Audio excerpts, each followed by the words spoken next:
तो दोस्तों स्वागत है आप सभी का आज के एक्सप्लेनेशन में जो कि होने वाला है 2015 में रिलीज हुई मूवी पर जिसका नाम है द डायबॉलिकल। दोस्तों ये मूवी एक हॉरर साईफाई फिल्म है जिसकी IMDb रेटिंग है 4.7 आउट ऑफ 10 एंड इसे मेटाक्रिटिक स्कोर मिला है 25 out of 100 and rotten tomatoes पर इसे मिले हैं 40%। गाइज वीडियो स्टार्ट करने से पहले मैं आपसे रिक्वेस्ट करना चाहूंगा कि आप हमारे चैनल को सब्सक्राइब करके बेल आइकन जरूर दबा दें क्योंकि हाल ही के कुछ दिनों से हमारे सब्सक्राइबर ग्रोथ रेट कम हो गया है। So please support the channel. तो अब बिना देर किए चलते हैं सीधा वीडियो की तरफ। मूवी की शुरुआत में हम मेडिसन नाम की एक औरत को देखते हैं जो कि एक सिंगल मदर थी और उसके 2 बच्चे थे। बेटे का नाम था जेकब एंड बेटी का नाम था हैली। पहले सीन में हम रात को मेडिसन की नींद खुलते हुए देखते हैं। उसे अपने बच्चों के कमरे से कुछ आवाजें सुनाई देती हैं तो वो उन्हें देखने जाती है पर वहाँ सब कुछ ठीक था। तो वो वापस ग्राउंड फ्लोर पर आकर अपना काम खत्म करने लगती हैं और काम खत्म करते ही वो अपना लैपटॉप बंद करती है और अचानक से उसके सामने एक आत्मा आ जाती है। मेडिसन उसे देखकर बहुत ज्यादा डर जाती है और वो आत्मा उसके ही तरफ बढ़ रही थी। अब दोस्तों नोटिस करने वाली बात ये थी कि ये आत्मा एक क्रिएचर की तरह थी और वो अपने ऊपर की स्किन हटाती है और मेडिसन पर हमला कर देती है पर मेडिसन किसी तरह बच जाती है। अगले दिन मेडिसन 2 पैरानॉर्मल रिसर्चर्स को बुलाती है जो कि रिकॉर्ड भी कर रहे थे पर उस घर के एक रूम में मिरर के पास कुछ आवाजें उन रिसर्चर्स को सुनाई देती हैं और वो डर के मारे उस घर को छोड़कर भाग जाते हैं बिना मेडिसन की मदद किए। तभी जेकब और हैली स्कूल से घर आते हैं। तब मेडिसन जेकब को बोलती है कि तुमसे मिलने घर पर मिस वैलेंस आने वाली हैं। दोस्तों मिस वैलेंस एक साइकाइट्रिस्ट थी जो जेकब को देखने हर 6 महीने के बाद एक बार आती थी। असल में जेकब एक सन की बच्चा था। उसने 6 महीने पहले स्कूल के एक बच्चे के साथ मारपीट की थी और तब स्कूल के प्रिंसिपल ने एक डॉक्टर को अपॉइंट किया था जेकब के लिए ताकि उसकी मेंटल स्टेट सही रहे। और मिस वैलेंस वहाँ जेकब से बात करती हैं। उसमें काफी ज्यादा सुधार था और इस बीच हैली को ड्राइंग करते वक्त एक आत्मा दिखती है मिरर में पर हैली उससे कहती है कि मुझे तुम डराओ मत और वो आत्मा वहाँ से चली जाती है। अब ये उसकी बात क्यों मानती है ये हमें आगे पता चलेगा। मिस वैलेंस चली जाती है जेकब से मिलकर। अगले दिन स्कूल में जेकब अपने ट्यूटर के साथ था और वो स्कूल के बाद जेकब को प्राइवेट ट्यूशन भी देता था। उस ट्यूटर का नाम था निकोलाई। दोस्तों मैं आपको बता दूं कि निकोलाई की एक्टिंग हमारे इंडियन एक्टर अर्जुन गुप्ता ने की है। ट्यूशन के बाद मेडिसन जेकब को लेने आती है and guys Madison and Nikolai का अफेयर था। तीनों घर आते हैं और जेकब उस आत्मा के बारे में बात करता है पर मेडिसन उसे चुप करा देती है ताकि हैली डर ना जाए। उसी रात जेकब को भूख लगती है और वो किचन में जाता है। वहां जाते ही उसे बर्तन अपने आप हिलते हुए दिखते हैं पर वो उस पर ध्यान नहीं देता है। फिर वो ब्रेड के ऊपर पीनट बटर लगा ही रहा था कि तभी एक लाइट चमकती है एंड जैसे मानो टाइम रुक गया हो। सिंक में टपकने वाला पानी तक भी रुक जाता है और एक और आत्मा जेकब पर हमला करती है एंड हड़बड़ी में जेकब एक प्लेट तोड़ देता है और उसका पैर उसी प्लेट के टुकड़ों पर पड़ता है पर वो उस आत्मा से दूर भागता है एंड अचानक से वो आत्मा गायब हो जाती है। अब गाइज ये आत्मा या फिर हम कह सकते हैं जो क्रिएचर था वो कुछ ही समय के लिए आता था और अचानक से गायब हो जाता था। तो अब ये ऐसा क्यों हो रहा है ये भी हमें आगे ही पता चलेगा। फिर जेकब अपने पैर से कांच निकाल रहा था और हैली उससे पूछती है कि क्या वो उनके डैड थे तो जेकब बोलता है कि नहीं वो उनके डैड की आत्मा नहीं थी। फिर अगली सुबह मेडिसन दोनों बच्चों को स्कूल बस में छोड़कर घर में आती है और फिर दोपहर में गार्डनिंग का काम करने लगती है। तभी एक आदमी वहां आता है जो बोलता है कि वो कैम्पसेट लैब से आया है और आपका घर गिरवी रखा है ये उन्हें पता चला है। तो वो आदमी बोलता है कि वो मेडिसन की मदद कर सकता है। कैम्पसेट लैब वाले उनके घर को टेक ओवर करेंगे और उन्हें अच्छे पैसे भी देंगे एंड रहने के लिए एक दूसरी जगह भी देंगे। मेडिसन बोलती है कि वो सोच कर बताएगी और वो उस आदमी का कार्ड भी ले लेती है। स्कूल के कैंप में जेकब एक लड़की की नाक तोड़ देता है क्योंकि वो लड़का हैली को परेशान कर रहा था। उसे कैंप से निकाला जाता है एंड घर में आने पर मेडिसन उसे बहुत ज्यादा डांटती है और दोनों झगड़ा करने लगते हैं। इस बीच फिर से हैली को वही आत्मा दिखती है जिससे डर कर वो बाहर भाग जाती है। दोस्तों अब आपको कुछ ही बातें याद रखनी है। जेकब का सन की होना, दूसरा कैम्पसेट लैब और तीसरा घर में 3 से 4 टाइप्स की आत्माएं आना। रात को निकोलाई और मेडिसन दोनों भी गार्डन में बैठे थे और निकोलाई बोलता है कि उसे सिर्फ कैंप से निकाला गया है। अगर उसने मारपीट स्कूल में की होती तो उसे स्कूल से भी निकाला जाता। उसी रात वो बच्चा जिसे जैकब ने मारा था वो उसके घर पर पत्थर फेंकने आता है पर उसे भी वो आत्मा दिखती है और वो वहां से भाग जाता है। जेकब और हेली दोनों को भी वो आत्मा मारने की कोशिश करती है, पर जैसे ही मेडिसन वहां आती है वो आत्मा एज यूजुअल गायब हो जाती है।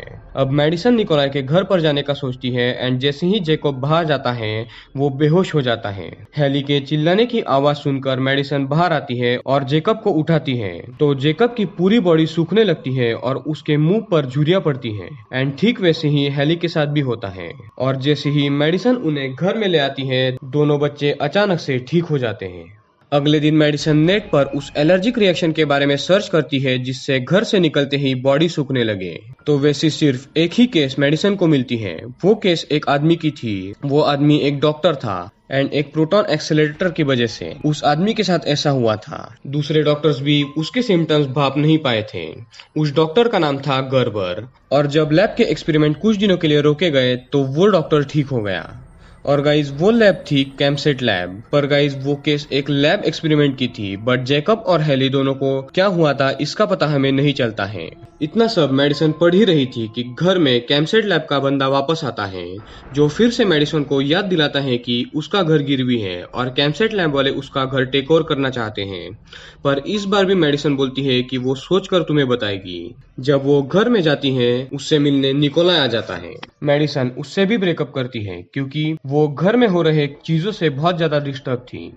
निकोलाई जाते ही वो घर में वॉशिंग मशीन के पास जाती है जो अपने आप स्टार्ट हो चुका था और घर के सारे दरवाजे अपने आप बंद हो जाते हैं और उस मशीन में से एक आत्मा बाहर आती है और मेडिसन चिल्लाने लगती है। तो निकोलाई जो कि घर के अभी भी बाहर ही था वो दरवाजा खोलने की कोशिश करता है और मेडिसन किसी तरह लॉन्ड्री रूम से बाहर आ जाती है। पर बाहर जेकब और हेली भी थे और वो आत्मा तीनों पर हमला करने की कोशिश करती है, पर निकोलाई वहां आता है और फिर वो आत्मा गायब हो जाती है। निकोलाई ये देखकर शॉक में था और वो इनकी मदद करने की सोचता है। मेडिसन बोलती है कि उसने सब कुछ ट्राई कर लिया, doctor, psychiatrist, paranormal investigators, priest, पर कुछ फायदा नहीं हुआ। वो ये भी बोलती है कि वो आत्मा या फिर जो भी क्रिएचर्स वो आने से पहले कभी कमरा ठंडा हो जाता है, कभी कभी इलेक्ट्रॉनिक चीजें अपने आप चालू बंद होती हैं और आने से पहले एक लाइट चमकती है और वो आ जाते हैं और जब उन्हें जाना होता है फिर से एक और लाइट चमकती है और वो चले जाते हैं। ये सब सुनकर निकोलाई अपने पुराने दोस्त से कैमरा मंगवाता है। वो कैमरा बहुत ही ज्यादा हाईटेक था।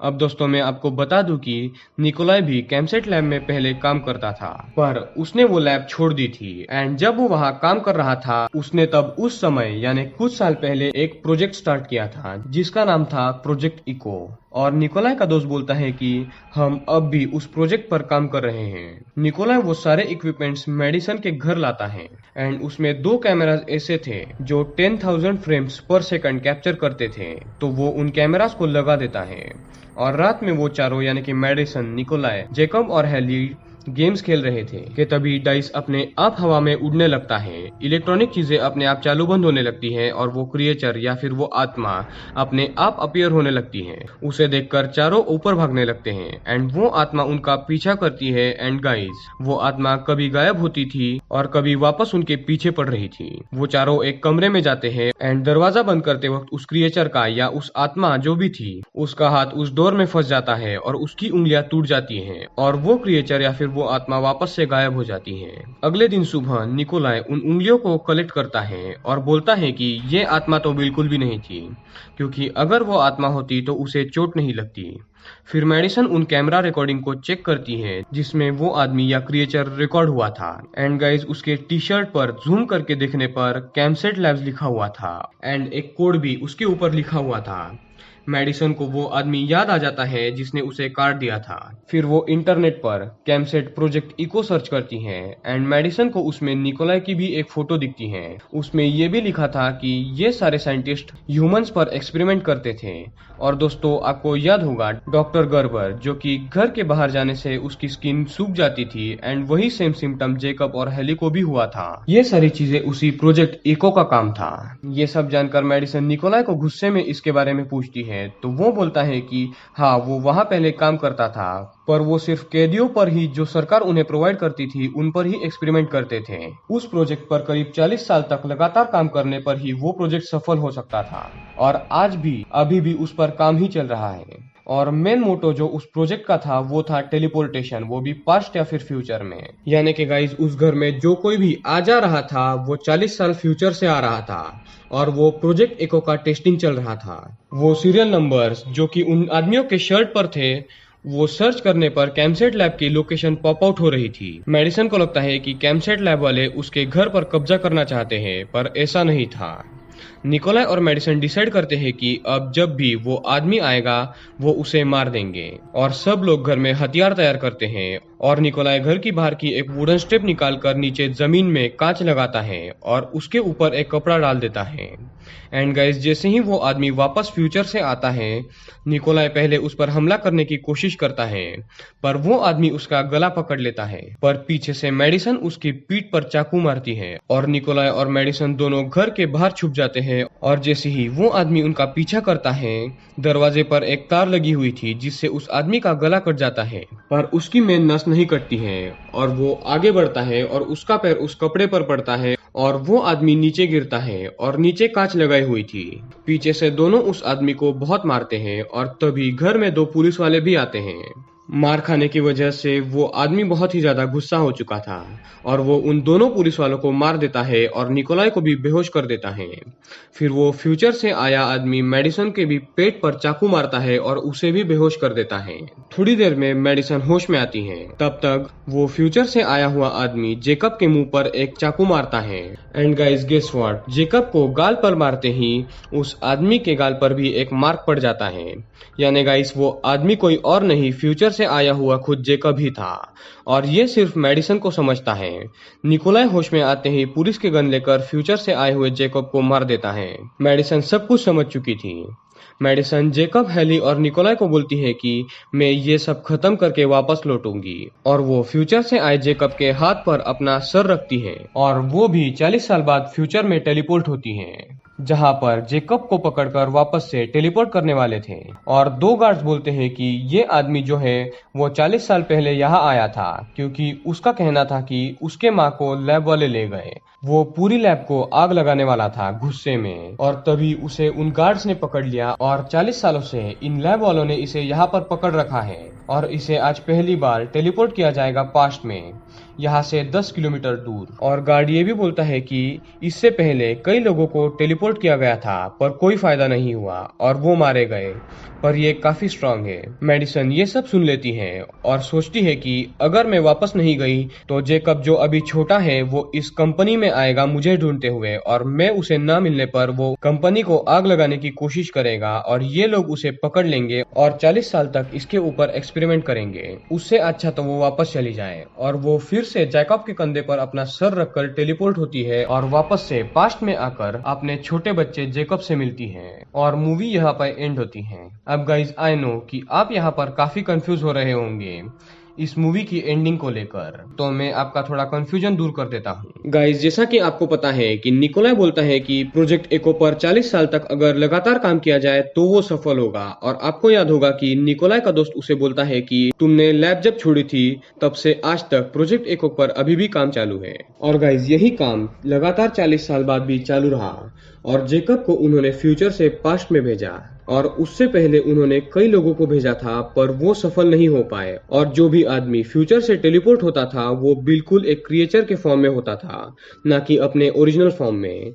और जेकब ही ऐसा बंदा था जो अपने ओरिजिनल फॉर्म में 40 साल पास्ट में टेलीपोर्ट हुआ था। उसके दिमाग में अभी भी उसके बहन की मेमोरी थी, इसीलिए वो उसे टेलीपोर्ट होकर भी चोट नहीं पहुंचाता है। फिर जब एंड में फ्यूचर जेकब को निकोलाई गोली मारता है, उसके साथ मेडिसन जो कि उसकी मॉम थी वो भी फ्यूचर में जाती है, जहां उसे पता चलता है कि वो जब गायब हुई थी और यहाँ फ्यूचर में आई थी तो वहाँ पास्ट में उसका छोटा बच्चा जेकब उसके मॉम को ढूंढते हुए कैमसेट लैब में गया था। वहाँ उसे उसकी मॉम नहीं मिली तो वो लैब को आग लगाने की कोशिश करता है, पर उसे गार्ड्स पकड़ लेते हैं और कैद कर लेते हैं 40 साल के लिए। फिर प्रोजेक्ट एको सफल होता है और वो टेस्ट किया जाता है कई लोगों पर, ठीक वैसे ही जेकब पर भी। जेकब को 40 साल वाले उसके पुराने घर में ही भेजा जाता है। और वो फिर से वहां जाकर पास्ट वाली मेडिसन और उसके बच्चों को परेशान करने वाला था।